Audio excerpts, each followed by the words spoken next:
এত পরিশ্রমী ছিলেন যে অনেক সময় শুধু গাছের পাতা খেয়ে তারা সময় কাটাতেন। আল্লাহ তালা হজরত মসিহ ইসলামের দোয়া এবং ইচ্ছাকে গ্রহণ করতো এমন মুবাল্লিগ আল্লাহ তালার ফজলে জামাতকে দান করেছেন, যাদের যা আছে তা নিয়ে সন্তুষ্ট থাকা বা অল্পে তুষ্ট থাকার বিষয়টি ঈর্ষণীয় ছিল।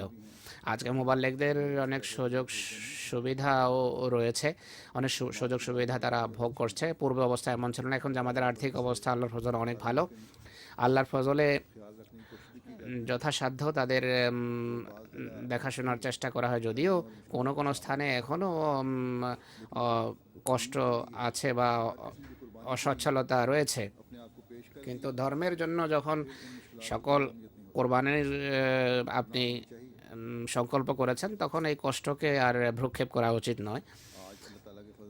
আজ খোদা তালার ফজলের আবহাওয়া এবং কাদিয়ান ছাড়াও পৃথিবীর কোনো কোনো পাশ্চাত্যের কোনো কোনো দেশে, ইংল্যান্ডে, জার্মানিতে, কানাডায় জামিয়া প্রতিষ্ঠিত আছে। কানাডা জামিয়া থেকে যেভাবে আমি বলেছি যে এবছর মুরব্বীদের প্রথম গ্রুপ ইনশাল্লাহ পাশ করে কর্মক্ষেত্রে প্রবেশ করবেন। একইভাবে ইন্দোনেশিয়া এবং আফ্রিকার কোনো কোনো দেশেও জামিয়া আহমদিয়া প্রতিষ্ঠিত আছে। আফ্রিকা এবং ইন্দোনেশিয়ার জামিয়ার যতটুকু সম্পর্ক আছে, তারা তো সেখানকার ছাত্র এবং সেখানেই তাদের নিয়োজ কর্মে নিয়োজিত করা হয়। নিজেদের অবস্থা যা আছে তার তাতেই তারা সন্তুষ্ট থাকেন। কিন্তু পাশ্চাত্যের বিভিন্ন দেশের ছাত্র যারা এখন পাশ করে কর্মক্ষেত্রে প্রবেশ করবেন, তাদের স্মরণ রাখতে হবে যে ওয়াকফে জিন্দেগি হিসেবে যেখানেই তাদেরকে প্রেরণ করা হবে তাদের তা মানতে হবে এবং যেতে হবে। এটাই প্রকৃত ওয়াকফ। তাদেরকে ইউরোপে পোস্টিং দেওয়া আবশ্যক নয়। এখানে যারা বসবাস করে তাদেরকে যদি আফ্রিকায় পাঠানো হয়, হয়তো আফ্রিকার যে কঠোর আবহাওয়া বা চরম আবহাওয়া, সেই আবহাওয়ায় তারা হয়তো কষ্ট পেতে পারে, কিন্তু ওয়াক করেছেন তাই সেই কষ্টের জন্য প্রস্তুত থাকতে হবে। আমি যে বলেছি যে এখন অনেক সুযোগ সুবিধাও আছে। প্রথম দিকে যে সমস্ত মুবাল্লিগ বাহিরে গিয়েছেন, বহির্বিশ্বে কর্মক্ষেত্রে গিয়ে কাজ করেছেন, তাদেরকে অনেক কষ্ট সইতে হয়েছে, পরীক্ষা দিতে হয়েছে। তা সে সমস্ত মুবাল্লিগদের কিছু ঘটনা আমি নিয়ে এসেছি শোনানোর জন্য, যেন আপনারা বুঝতে পারেন যে কিভাবে তারা কোরবানি করেছেন, কি অবস্থায় জীবন কাটিয়েছেন। আমাদের মুবাল্লিগ ছিলেন হযরত সৈয়দ শাহ মোহাম্মদ সাহেব। তিনি তার নিজের ঘটনা বর্ণনা করেছেন যে আমি অনবরত 18 বছর ইন্দোনেশিয়ায় কাজ করেছি, আর আল্লাহর ফজলে কখনো কারোর সামনে আমি হাত পাতিনি। পুরো নিজের গাম্ভীর্য বজায় রেখেছেন তিনি। অতি সামান্য ভাতা বা সালাম ওজিফা পেতেন, বড় কষ্টে দুবেলা খেতেন। তার নিজের প্রতিটি চাহিদার জন্য খোদা তালার কাছে আমি হাত পাতি এবং আমার চাহিদা তিনি পূরণ করেন। তিনি বলেন 18 বছর পর যখন ফিরে আসি তখন আমি আনন্দিত ছিলাম। সামুদ্রিক জাহাজে করে পাকিস্তানের জন্য রওনা হই, পাকিস্তানের উদ্দেশ্যে রওনা হয়। আমার কাছে একটি পুরনো আচকান ছিল, শেরওয়ানি ছিল, দু একটি পরিষ্কার সেলোয়ার কামিজের জোড়া ছিল, আর কিছু ছিল না সাথে। আমি সামুদ্রিক জাহাজে সফর করছিলাম, উড়োজাহাজের তো ধারণাই ছিল না। পথে ভাবলাম যে এত দীর্ঘকাল পর দেশে ফিরে যাচ্ছি, আমার কাছে নতুন কাপড়ও নেই যা পরে রাবুয়া রেল স্টেশনে নামবো বা নামতে পারি। যে সমস্ত মোবাল্লেগেরা প্রথমে করাচিতে আসতেন, তারপর ট্রেনে রাবুয়া পৌঁছতেন, তিনি বলেন আমি এই চিন্তায় মগ্ন ছিলাম, দোয়া করছিলাম। আমার হৃদয়ে তখন এই ধারণা জাগে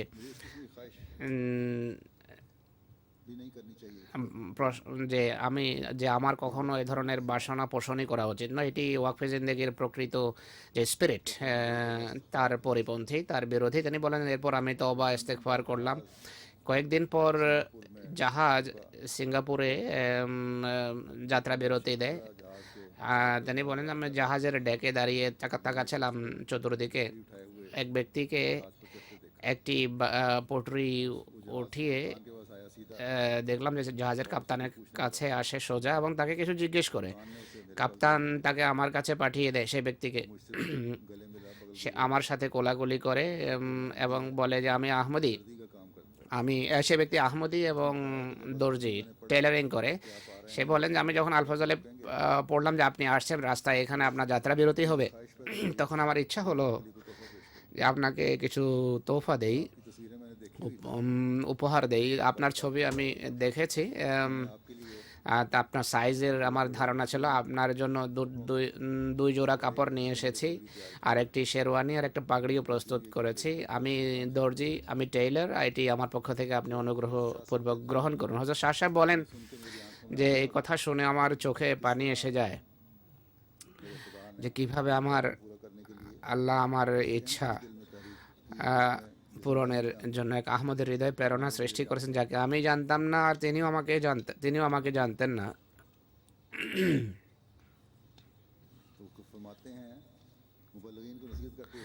মুবাল্লিগদের তিনি নসিহত করছেন, মুরব্বীদেরকে নসিহত করছেন এই শাহ সাহেব। যদি মুবাল্লিগ শুধু আল্লাহ তাআলার দরবারে নত থাকে আর কারোর সামনে যদি হাত না পাতে, তাহলে আল্লাহ তাআলা গায়েব থেকে, অদৃশ্য থেকে তার চাহিদা এবং অভাব মোচনের ব্যবস্থা করেন। ওয়াকফে জিন্দেগীদের সাথে শুধু মুবাল্লিগ নয়, প্রত্যেক ওয়াকফে জিন্দেগীর সাথে এটি খোদা তাআলার ব্যবহার।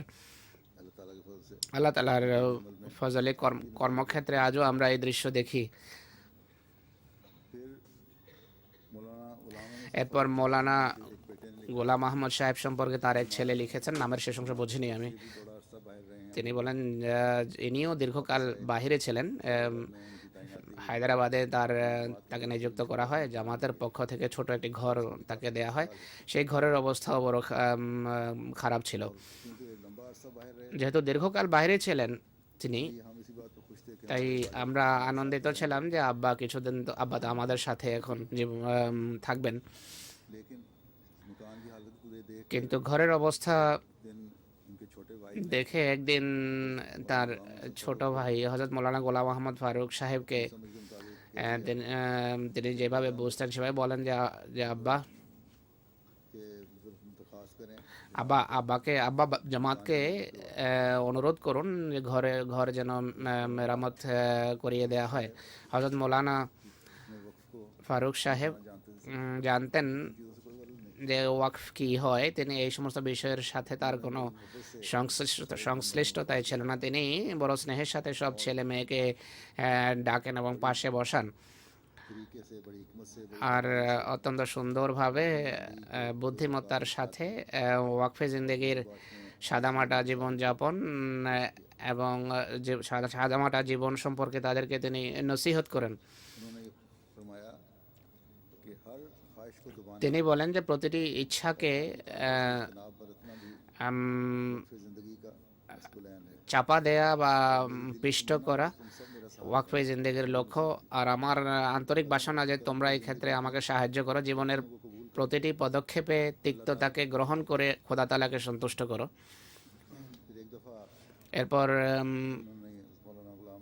একবার একই মুবাল্লিগ হযরত মৌলানা গোলাম আহমদ ফারুক সাহেব, তার ছেলেই বলেন যে একবার আমাদের কাছে এক ব্যক্তি আসে যিনি আর্মিতে মেজর ছিলেন।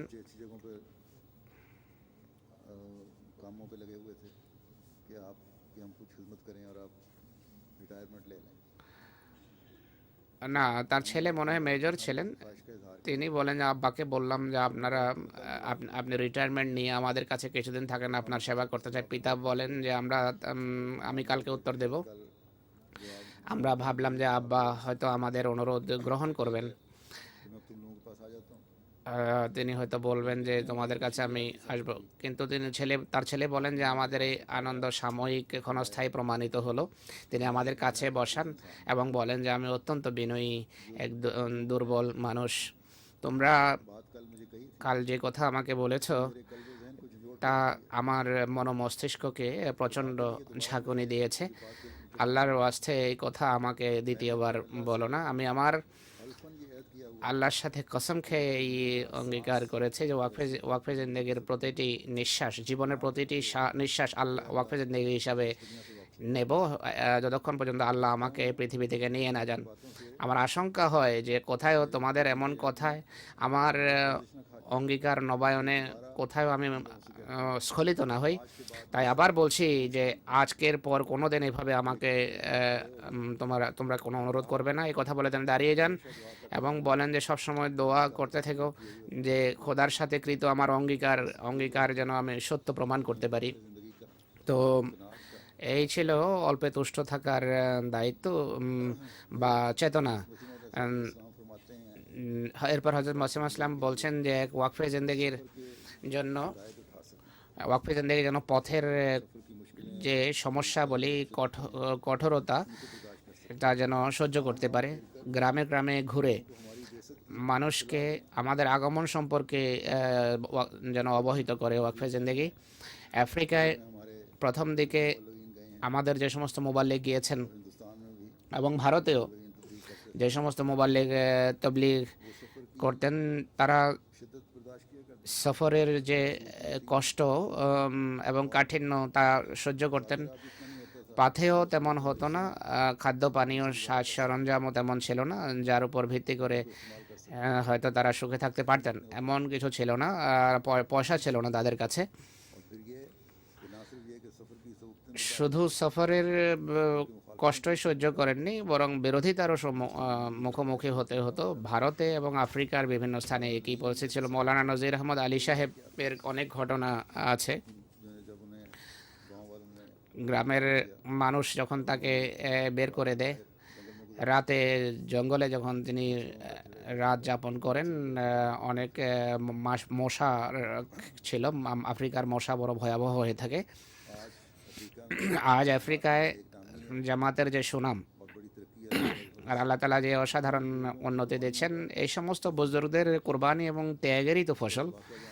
একটি ঘটনা আমি বর্ণনা করছি। সিদ্দিক অমৃতসরী সাহেব এটি লিখেছেন। তিনি লেখেন যে তিনি একবার তার সাথে ছিলেন, নজির আহমদ আলী সাহেবের সাথে সিদ্দিক সাহেব ছিলেন একবার। সিদ্দিক সাহেব লিখছেন, দ্বিতীয় বিশ্বযুদ্ধ চলাকালে 1940 সনে একদিন হযরত মৌলানা নজির আহমদ আলী সাহেব এবং এই অধম অর্থাৎ মৌলভী সিদ্দিক সাহেব সেরালিয়নের এক এক বাণিজ্য একটা অঞ্চলে তবলিগের প্রোগ্রাম করে। ফ্রি টাউন থেকে 40 মাইল দূর ছিল, আর নদী পথে সেখানে যেতে নদী পার হয়ে সেখানে যেতে হয়। একটা বিজনেস সিটি ছিল। হযরত মৌলানা নজির আহমদ সাহেব সেখানে পূর্বেও ইসলামের পয়গাম বা তবলিগ করেছেন, আর এই তবলিগের কারণে বিরোধিতা বেড়ে যায়।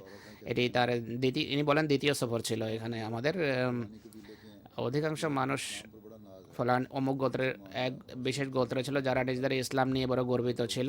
তারা বলে যে আরবদের সাথে তাদের সম্পর্ক। যাই হোক, তারা সেখানে যান এবং সাধারণ মানুষের ভিতর